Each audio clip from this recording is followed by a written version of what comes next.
In April of 1940, as Europe and Asia were being torn by the Second World War, the United States of America stood alone for the time being, isolated from the conflict. Before America became involved with the war, the Great Depression was still ongoing, and Americans sought escapism in the form of popular media. They saw films such as Gone with the Wind, Wizard of Oz, and Pinocchio. They listened to radio shows, from comedy stuff like the Jack Benny program to crime dramas such as The Shadow. And they read comic books. This period of time was known as the Golden Age of Comics in America. During this period, popular characters such as Superman, The Flash, and Captain America made their first appearances and have experienced enduring popularity to this day.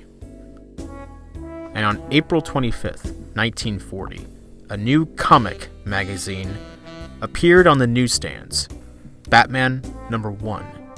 Despite not being the character's first appearance, the first solo Batman comic book cemented the Cape Crusaders' place in popular culture.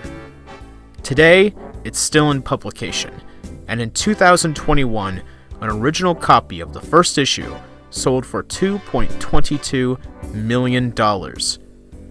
Within the pages of Batman #1, there was a story featuring the first appearance of Batman's greatest foe, the Joker. The stories in Batman #1, including the first Joker story, were credited as being written and drawn by a 23-year-old artist from New York City named Bob Kane. However, if one picks up a modern collection of reprints of these stories today, one would find other names credited with the creation of these stories, including the first Joker story.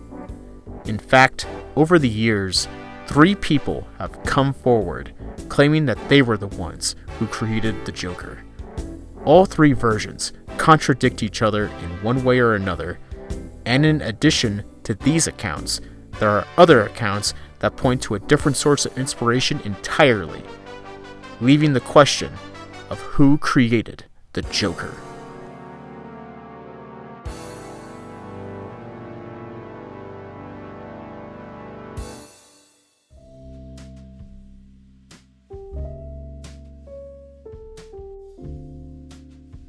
Artist Cheryl Jerry Robinson was born in 1922. In the summer of 1939, at the age of 17, he enrolled at Columbia University and met Bob Kane, the artist behind the new comic book character, Batman. Kane soon hired Robinson to help assist on the Batman strip. His duties at this time consisted of inking and lettering, but within a few years, he was drawing the strip, with Bob Kane receiving credit. By early 1940, the Batman character had grown so popular that the publisher, National Allied Publications, decided to give Batman his own solo magazine, in addition to his monthly appearances in Detective Comics. According to Robinson, to help Kane's ghostwriter, Bill Finger, with the increased workload, Robinson volunteered to write one of the stories. He figured he could use the story to complete credit in a creative writing course he was in. In his account, he was up late at night, trying to come up with a new villain. Robinson would later recall that, "I think the name came first, the Joker. Then I thought of the playing card. Jerry Robinson, 2010. When Robinson showed the sketch to Finger and Kane, they reworked the design. In the final look of the character, they took inspiration from the look of actor Conrad Veidt in the movie The Man Who Laughs. In the end, it was Bill Finger who wrote the story, with Kane doing the artwork, with Robinson's assistance. In the ensuing years, Jerry Robinson continued his work on Batman, taking part in the creation of other notable characters, including Robin and Batman's butler Alfred.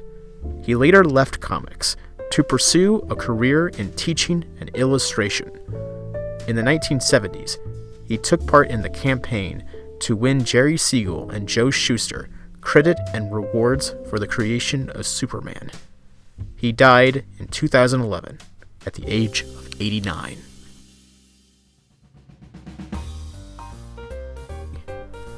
Robert Kane, better known as Bob Kane, was born in New York City in 1915.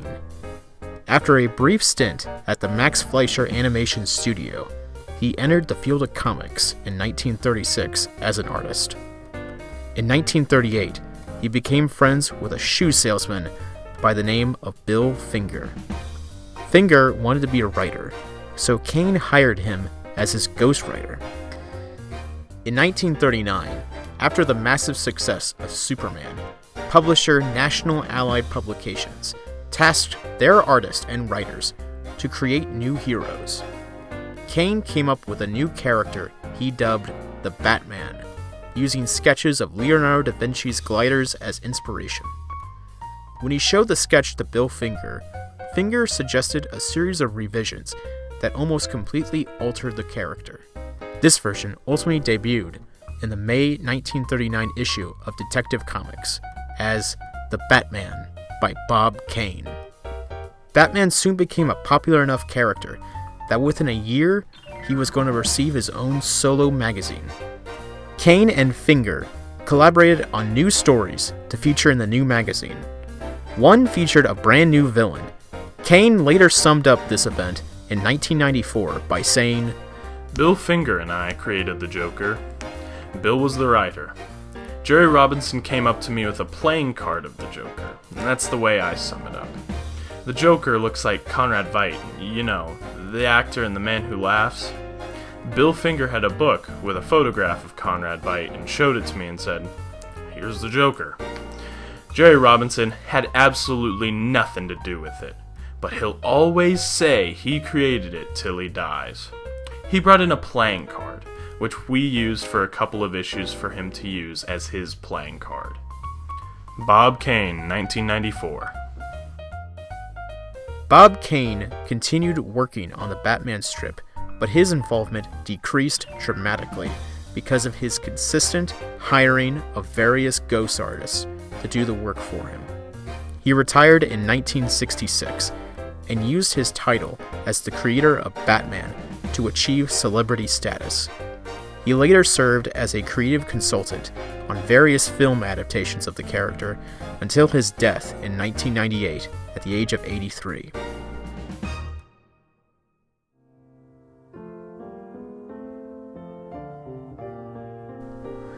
Milton Bill Finger was born in Denver, Colorado in 1914. His family soon moved to New York City. Early on, Bill hoped that he could one day become a writer, but the Great Depression kept him from pursuing such ambitions. That is, until he met artist Bob Kane at a party in 1938. Kane hired him as his ghostwriter. In 1939, he assisted Kane in the creation of Batman by suggesting major redesigns to the character, writing the first story, and even creating the iconic origin story. Despite these contributions, it was only Kane who received credit for the published product. He continued writing Batman stories. When the character became popular enough to receive his own solo magazine, Kane and Finger collaborated on new stories to feature in the new magazine. In 1966, at a comic convention, Finger would recall that, "I got a call from Bob Kane. He had a new villain. When I arrived, he was holding a playing card. Apparently, Jerry Robinson or Bob, I don't recall who, looked at the card and they had an idea for a character. The Joker. Bob made a rough sketch of it. At first, it didn't look much like the Joker. It looked more like a clown. But then I remembered that Grosset and Dunlap formerly issued very cheap editions of classics by Alexander Dumas and Victor Hugo. The volume I had was The Man Who Laughs. His face had been permanently operated on so that he would always have this perpetual grin, and it looked absolutely weird. I cut the picture out of the book and gave it to Bob, who drew the profile and gave it a more sinister aspect. Then he worked on the face, making him look a little more clown-like, which accounted for his white face, red lips, and green hair. And that was the Joker. Bill Finger, 1966. Bill Finger would continue writing Batman comics, in addition to various Superman, Green Lantern, Captain America, and other miscellaneous comics. Despite the popularity of the stories he worked on, he never received proper recognition or compensation in his lifetime. He died nearly broke in 1974 in a small New York studio apartment. He was 59 years old.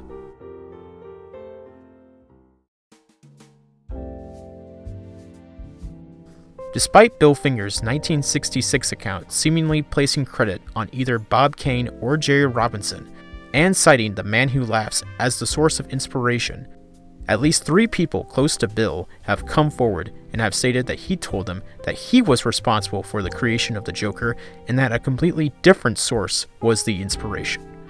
These people are Bill Finger's son, Fred, comic book artist Jim Steranko, and comic book artist and former DC editor Carmine Infantino. They all testified that Finger said that the true inspiration for the Joker was not the Man Who Laughs, but instead, the steeplechase face. This image was the original mascot for the amusement park Steeplechase Park on Coney Island. To add to the confusion, there was another man who knew Finger, and he said that Finger told them who had actually created the Joker. This man was DC Comics editor E. Nelson Bridwell. In his introduction to the book Batman from the 30s to the 70s, Bridwell wrote that Bill Finger told them an account that seems to corroborate with Bob Kane's version of the story. There also might be a more controversial aspect to the Joker's creation. The first Batman story, published in 1939, which was written by Bill Finger, was found to have been a ripoff of a story from 1936 featuring the pulp character The Shadow. Finger himself later admitted that the first Batman story was a takeoff of some Shadow story. The Shadow story in question, The Partners of Peril, was written by a writer by the name of Theodore Tinsley, and in 1937 he wrote a story that was published in the pulp magazine The Whisperer, called The Grim Joker.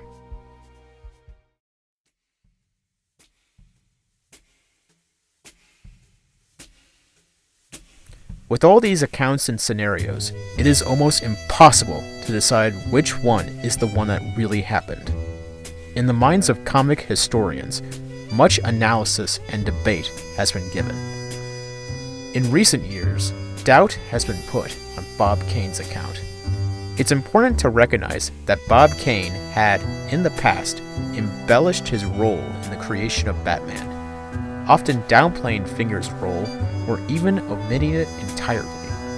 For example, in 1965, he wrote a letter that stated, I, Bob Kane, am the sole creator of Batman.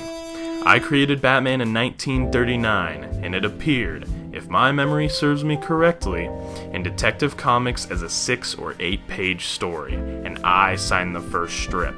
The only proof I need to back my statement is that if Bill co-authored and conceived the idea, either with me or before me, then he was most certainly have a byline on the strip, along with my name, the same as Siegel and Schuster had as creators of Superman. Bob Kane, 1965. However, it does seem that at least towards the end of his life, Kane started to feel guilty for how Finger ended up, and would start acknowledging his contributions. In his autobiography, Kane wrote that, Now that my longtime friend and collaborator is gone, I must admit that Bill never received the fame and recognition he deserved. He was an unsung hero. I often tell my wife, if I could go back 15 years before he died, I would like to say, I'll put your name on it now. You deserve it. Bob Kane, 1989. It's also clear through recollections and other anecdotes that Kane and Finger collaborated on the creation of several other important Batman characters. These include Robin, Catwoman, and the Penguin. Historian Les Daniels even stated that, quote, everyone seems to acknowledge that Two-Face was Bob Kane's brainchild exclusively. One of Kane's other assistants during this time period, George Russo's, summed up the partnership as, Bob Kane had ideas, while Bill sort of organized them. George Russos, 1997. On the other hand, Jerry Robinson was always adamant in his initial role in creating the Joker, but he also gave credit to Finger and Kane as co-creators, saying, "The concept was mine.